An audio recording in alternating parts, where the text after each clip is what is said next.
Bonjour à tous, très heureux de vous retrouver pour un nouvel agenda sportif. Aujourd'hui, nous parlerons hand avec mon invité Patrick Danielewicz, président de l'USG Hand. Bonjour Patrick. Bonjour Michel. Mais auparavant, on fait un rapide tour d'horizon de ce qui vous attend sur les terrains et pelouses du Gravelinois. On va commencer par le football. Et c'est un déplacement de nos couleurs à Amiens pour y affronter justement la réserve professionnelle. Les Picards ne sont pas au mieux en ce moment, comme l'atteste leur avant-dernière place du groupe A de CFA2. Gravelines, lui, va mieux. Ce ne sont pas les grandes Saintois qui diront le contraire, eux qui viennent d'en prendre 3 au HUT. Alors si les hommes de Juice se déplacent en Picardie, animés des mêmes intentions, du même esprit de conquête qu'ils possédaient en tout cas samedi soir face à Grande-Sainte, tout est possible. Il y a moyen de faire quelque chose à Amiens, ça c'est sûr. Coup d'envoi samedi à 18 h. Voilà pour le foot, on passe maintenant au basket et le BCM, lui, ira à Châlons. Autant dire que la tâche s'annonce également des plus ardues. Châlons n'est pas au mieux non plus, à l'instar des Maritimes, mais l'arrivée de Jean-Denis Choulet sur les bords de la Saône semble porter ses fruits. Châlons vient de gagner à Roanne. Le BCM, lui, a toujours un problème d'adresse en Pro A, parce qu'en Coupe d'Europe, ça va beaucoup mieux, comme l'atteste sa victoire face à Rome hier soir, 74 à 64. En tout cas, il y a peut-être aussi moyen de faire quelque chose à Châlons, pour le peu que l'adresse revienne. Coup d'envoi samedi soir à 20 h au Colisée de Châlons. Un dernier mot de basket. Sachez que pour le compte de la 4e journée de championnat de handisport national 2, le Handi Basket Club de Gravelines, qui a battu la semaine dernière Douai sur le score sans appel de 85 à 11, affrontera cette même équipe douaisienne, mais cette fois pour les 8e de finale de la Coupe fédérale, dimanche 24 novembre, c'est-à-dire dimanche prochain, à 15 h, salle du Polder. On compte bien évidemment sur un public nombreux.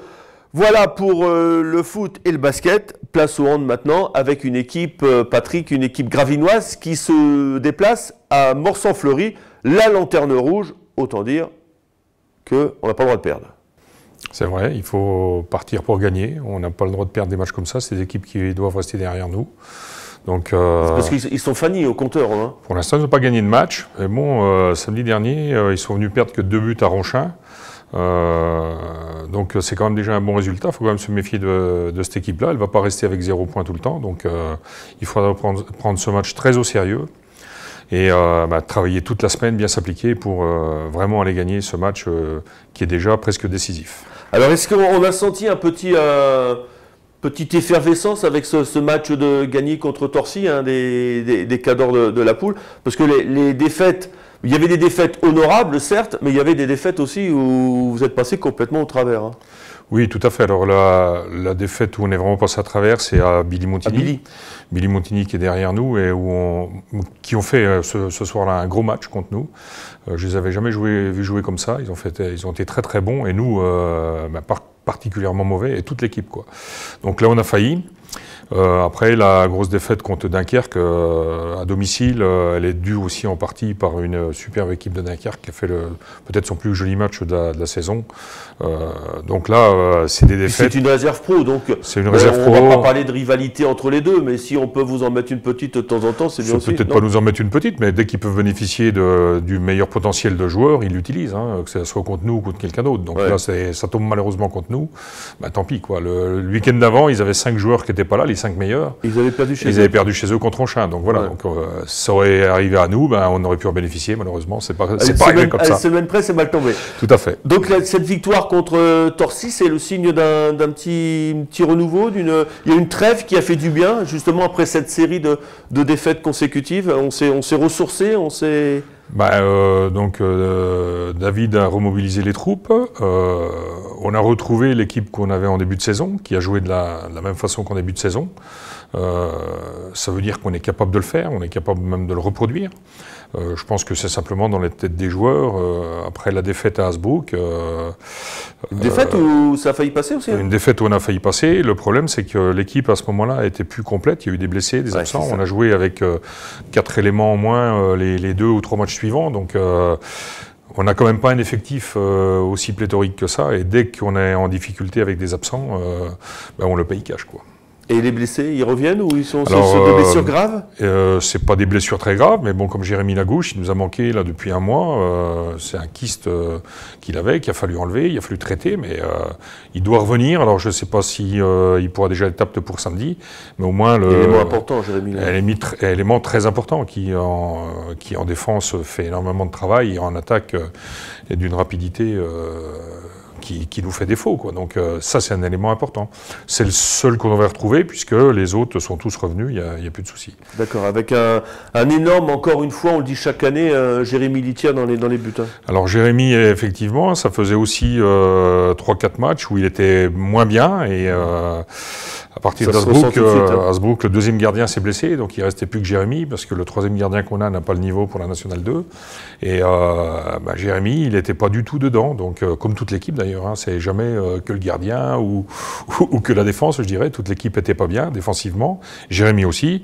Et là, samedi, c'était complètement l'inverse. On a retrouvé un Jérémy derrière une défense costaud, un Jérémy à 50% d'arrêt. Il a fait 21 arrêts sur 42 tirs, donc il était vraiment... il était très bon samedi. Tout seul, Ah oui, à lui tout seul, il a réussi à écurer même le meilleur de l'équipe de Torcy, qui est un très bon joueur. Il lui a arrêté 2 pénaltys, donc pour dire que l'influence qu'il avait pris sur lui sur le match, quoi. Donc on en est à 7 matchs. Patrick, est-ce qu'on sent déjà les équipes qui vont jouer les premiers rôles? Est-ce qu'il y a déjà des équipes qui vous ont impressionné? Oui, alors il y a Amiens. Amiens qu'on a joué, qui a une très forte équipe qui joue la montée, donc qui sera là présent. Il y aura Dunkerque, qui est une très bonne équipe réserve, suivant... Il y en a combien qui montent? Il y en a un seul qui monte. Un seul qui monte. Et puis le meilleur deuxième des 6 poules. Et puis il y a Saint-Valery aussi, Saint-Valery qui est pour l'instant en tête et qui est positionné pour la montée. Saint-Valery, c'est toujours du costaud. C'est toujours du costaud, et en plus c'est la dernière saison à l'entraîneur Catherine Bazin. Elle aimerait bien terminer sur une accession en N1 avant de quitter sa place. Et ils vont être très forts, ils vont avoir une très belle équipe.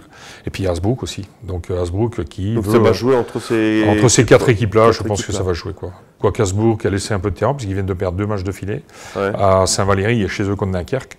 Donc ça va être compliqué pour eux quand même. Et votre équipe, Patrick, vous la situez où? Milieu du championnat? Parce qu'il faut le dire, il y en a 2 qui descendent. Il y a Morsan qui semble complètement détaché, parce qu'ils n'ont pas encore gagné le moindre match. Oui.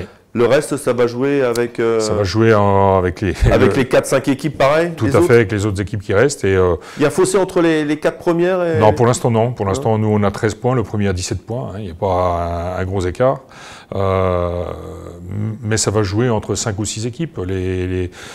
Ça va être assez... Nous, par contre, on est tous en même nombre de points. On doit être à 13 et 12 points. Donc, il y a 5-6 équipes. Donc, ça va être... Avec Ronchin, Billy, toutes ces équipes... Ronchin qui a 1 point de plus que nous. Ils ont 14, je crois. Savigny, qui ne sont pas très bien non plus. Il y a Savigny, il y a Billy, il y a Ivry, il y a Chaville. Donc, voilà. Donc, il faudra laisser un de ceux-là derrière nous, avec Morsan, pour assurer le maintien, je dirais.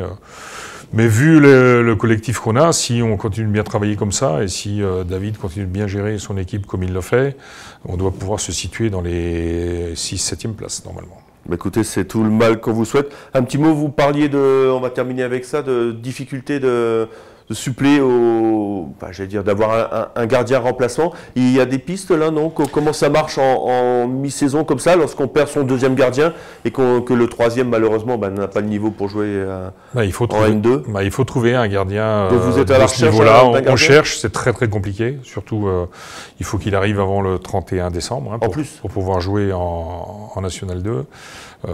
Il y a des conditions, hein, on ne mute pas comme ça en cours de saison, mais il faut le trouver, on cherche, mais c'est très compliqué. Il peut déjà être dans un club, là? Il peut avoir une licence dans un autre club Oui, pour obligation professionnelle, il peut être amené à se déplacer, et dans ce cadre-là, il a le droit de muter pour un autre club. Donc ça peut se faire, mais c'est vraiment des conditions exceptionnelles, et c'est pas facile. Par le passé, on a réussi... C'est pas facile de l'obtenir, c'est pas facile de le trouver non plus. C'est pas facile de le trouver déjà, et après de l'obtenir, il faudrait vraiment avoir un coup de chance, quelqu'un qui vienne travailler dans le coin et qui soit bon. Un muté d'EDF qui vienne ici, par exemple. Pourquoi pas? Il y a des fois des coups de chance comme ça qui peuvent arriver, mais bon, ça serait vraiment un coup de chance, quoi. Donc c'est très très compliqué, mais bon. Le Père Noël, il va peut-être passer, hein? Il faut qu'il passe avant le 25. Avant le 25.